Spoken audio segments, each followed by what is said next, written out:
Assalamualaikum warahmatullahi wabarakatuh. Alhamdulillah rabbil alamin. Wassalatu wassalamu ala asrofil anbiya'i wal mursalin wa ala alihi washabbihi ajmain. Amma ba'd. Yang pertama-tama, yang paling utama, mari kita panjatkan puja dan puji syukur kita kepada Allah Subhanahu wa taala yang telah memberikan kita kesehatan sehingga kita dapat merasakan kenikmatan dunia ini yang seperti kita rasakan sekarang saat ini. Dan tak lupa pula kita hadiahkan salawat kepada baginda Nabi besar Muhammad sallallahu alaihi wasallam yang telah membawa kita dari alam kebodohan, dari alam kependidikan sampai ke alam yang ilmu berpengetahuan seperti yang kita rasakan sekarang saat ini. Adapun makalah yang saya akan jelaskan kali ini adalah makalah tentang konsep baik dan buruk menurut ajaran naturalisme. Perbuatan manusia ada yang baik dan ada yang tidak baik, atau yang disebut buruk.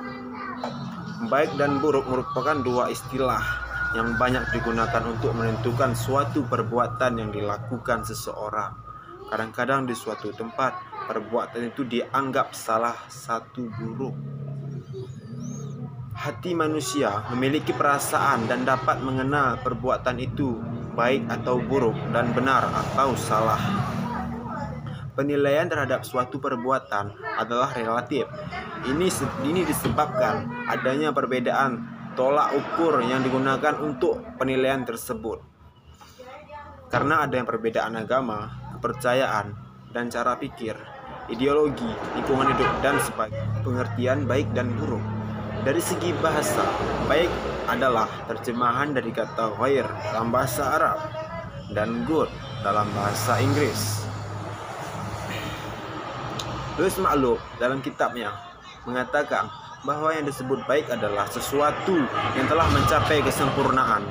Sementara itu, dalam Webster New 20 Counter Dictionary dikatakan bahwa yang disebut baik adalah sesuatu yang menimbulkan rasa keharuan dalam kepuasan, kesenangan, persesuaian, dan seterusnya. Selanjutnya, yang baik itu juga adalah sesuatu yang mempunyai nilai kebenaran atau nilai yang diharapkan yang memberikan kepuasan. Yang baik itu dapat juga berarti sesuatu yang sesuai dengan keinginan. Dan yang disebut baik dapat pula berarti sesuatu yang mendatangkan rahmat, memberikan perasaan senang atau bahagia. Dan ada pula pendapat yang mengatakan bahwa secara umum yang disebut baik atau kebaikan adalah sesuatu yang diinginkan, yang diusahakan dan menjadi tujuan manusia. Tingkah laku manusia adalah baik jika tingkah laku tersebut menuju kesempurnaan. Jika tingkah laku tersebut menuju kesempurnaan, kebaikan disebut nilai atau clue. Apabila kebaikan itu bagi seorang menjadi baik yang konkret. Sedangkan pengertian buruk merupakan sesuatu yang tidak berharga, tidak berguna untuk tujuan. Apabila yang merugikan atau yang menyebabkan tidak tercapai tujuan adalah buruk. Pengertian baik dan buruk juga ada yang subjektif dan relatif. Baik bagi seseorang belum tentu baik bagi orang lain. Sesuatu itu baik bagi seorang apabila hal ini sesuai dan berguna untuk tujuannya. Hal yang sama adalah mungkin buruk bagi orang lain karena hal tersebut tidak akan berguna bagi tujuannya. Masing-masing orang mempunyai tujuannya yang berbeda-beda. Bahkan ada yang bertentangan, sehingga yang berharga untuk seseorang atau untuk sesuatu golongan berbeda dengan yang berharga untuk orang atau golongan lainnya. Konsep baik dan buruk menurut aliran naturalisme. Yang menjadi ukuran baik dan buruknya perbuatan manusia menurut aliran ini adalah perbuatan yang sesuai dengan fitrah atau naluri manusia itu sendiri, baik mengenai fitrah lahir maupun fitrah batin. Aliran ini berpendirian bahwa segala sesuatu dalam dunia ini menuju kepada suatu tujuan tertentu.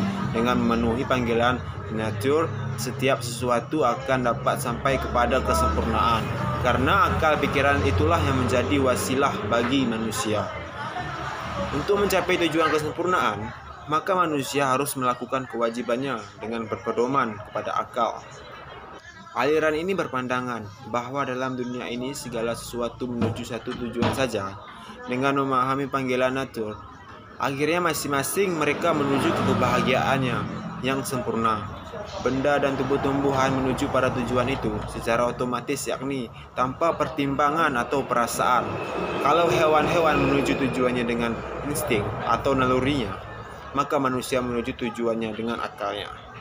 Terganggunya kelangsungan hidup dan hilangnya kebahagiaan merupakan faktor yang saling berhubungan, seperti hubungan antara lahir dan batin pada diri manusia. Jadi hilangnya kebahagiaan berarti gangguan bagi keinginan berlangsungnya kehidupan. Karena itu pula bagi banyak orang terjadi yang tidak merasa berbahagia, lalu mengambil keputusan untuk membunuh dirinya sendiri, menghabisi kelangsungan hidupnya. Ringkasnya, aliran ini berpendapat bahwa kebahagiaan itu didapatkan ketika manusia melakukan hal yang cocok dengan naturnya dan melangsungkan kehidupannya. Salah satu contoh dari aliran naturalisme ialah aliran filsafat Stoa. Aliran Stoa menganggap bahwa manusia yang bijaksana ialah yang dapat merasakan bahwa dirinya adalah bagian dari alam fitrah. Karena itu, yang dinamakan kebijaksanaan dan kebijakan itu adalah penyesuaian seseorang kepada natur yang umum itu. Orang yang hanya menilai manfaat bagi dirinya sendiri atau mudarat bagi sepihak saja adalah bersusila rendah. Yang pokok menurut aliran Stoa ialah adanya kemauan yang baik untuk seluruh alam. Hanya saja karena bagi kaum Stoa, semua alam itu adalah Tuhan jaga. Maka kaum Stoa selanjutnya mengatakan, seseorang yang bijaksana ialah seseorang yang insaf bahwa tiap-tiap sesuatu hal di alam ini terjadi yang menurut akal umum, yakni menurut kemauan Tuhan dan qadar. Seperti ditulis Seneca atau yang berjudul Dikon Polentem Pata Meletem Terot. Apabila engkau setuju, takdir membimbingmu. Apabila tidak, takdir memaksa. Ini menandakan bahwa sesungguhnya menurut aliran Stoa, manusia tidak dapat lepas dari takdir semesta. Sifat dari baik dan buruk. Sifat dan corak baik buruk yang didasarkan pada pandangan filsafat, sebagaimana disebutkan di atas, adalah sesuatu dengan sifat dari filsafat itu sendiri, yakni berubah relatif, nisbi, dan tidak universal. Dengan demikian, sifat baik atau buruk yang dihasilkan berdasarkan pemikiran filsafat tersebut menjadi relatif dan nisbi pula, yakni baik dan buruk yang dapat terus berubah. Sifat baik buruk yang dikemukakan berdasarkan pandangan tersebut sifatnya objektif, lokal, dan temporal. Dan oleh karena itu, nilai baik dan buruk itu sifatnya relatif. Untuk itu, perlu ada suatu ketentuan baik dan buruk yang didasarkan pada nilai-nilai yang universal. Uraian tersebut di atas sebagian ada yang menunjukkan keuniversalnya, yaitu penentuan baik dan buruk yang didasarkan pada pandangan intuisisme sebagaimana telah diuraikan di atas. Namun demikian, bagaimana intuisi itu tetap saja tidak semutlak wahyu yang datang dari Allah Subhanahu wa taala. Baik dan buruk menurut ajaran Islam. Ajaran Islam adalah ajaran yang bersumberkan wahyu Allah Subhanahu wa taala. Al-Quran yang dalam penjabarannya dilakukan oleh hadis Nabi Muhammad SAW. Masalah akhlak dan ajaran Islam sangat mendapatkan perhatian yang begitu besar, sebagaimana telah diuraikan pada bagian terdahulu. Menurut ajaran Islam, penentuan baik dan buruk harus didasarkan pada petunjuk Al-Quran dan Al-Hadis. Jika tidak diperhatikan, Al-Quran maupun hadis dapat dijumpai berbagai istilah yang mengacu kepada baik, dan ada pula istilah yang mengacu kepada yang buruk. Di antara istilah yang mengacu kepada yang baik, misalnya Al-Hasanah, Taibiyah, Khairah, Karimah, Mahmudah, Ajijah, dan Albir. Al-hasanah sebagaimana dikemukakan oleh Raghib As-Safani adalah suatu istilah yang digunakan untuk menunjukkan sesuatu yang disukai atau dipandang baik. Al-hasanah selanjutnya dapat dibagi menjadi 3 bagian. Pertama, hasanah dari segi akal. Kedua, hasanah dari segi hawa nafsu atau keinginan, dan hasanah dari segi ketiga adalah panca indera. Lawan dari al-hasanah adalah al-sayyah, yang termasuk al-hasanah, misalnya keuntungan, kelapangan rezeki, dan kemenangan. Sedangkan yang termasuk al-sayyah misalnya kesempitan, kelaparan, dan keterbelakangan. Kata albir dihubungkan dengan ketenangan jiwa dan akhlak yang baik dan merupakan lawan dari dosa. Ini menunjukkan bahwa albir dekat artinya dengan akhlak yang mulia atau al-sbir. Ini termasuk salah satu akhlak yang mulia. Berbagai istilah yang mengacu kepada kebaikan itu menunjukkan bahwa kebaikan dalam pandangan Islam meliputi kebaikan yang bermanfaat bagi fisik, akal, rohani, jiwa, dan kesejahteraan di dunia dan kesejahteraan di akhirat, serta akhlak yang mulia. Untuk menghasilkan kebaikan yang demikian itu Islam memberikan tolak ukur yang jelas, yaitu selama perbuatan yang dilakukan itu pelaksanaannya dilakukan dengan ikhlas.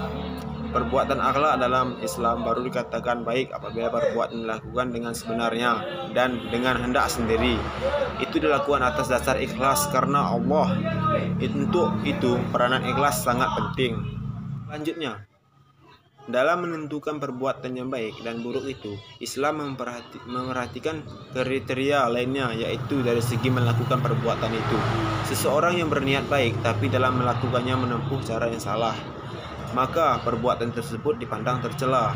Allah berfirman, qaulun ma'rufu wa maghfiratu ghairum manasadikan yamuha ajar wallahu ghanimun halim. Perbuatan yang baik dan pemberian maaf lebih baik dari sedekah yang diiringi dengan sesuatu yang menyakitkan atau perasaan si penerima. Allah Maha Kaya. Dengan demikian, ketentuan baik dan buruk yang terdapat dalam estetika dan moral dapat digunakan sebagai sarana alat untuk menjabarkan ketentuan baik dan buruk menurut ajaran Islam yang ada dalam Al-Quran dan Al-Sunnah. Dengan demikian, makalah yang singkat ini, saya memohon maaf kalau ada kata-kata yang salah. Terima kasih atas telah mendengar dari penjelasan saya. Wassalamualaikum warahmatullahi wabarakatuh.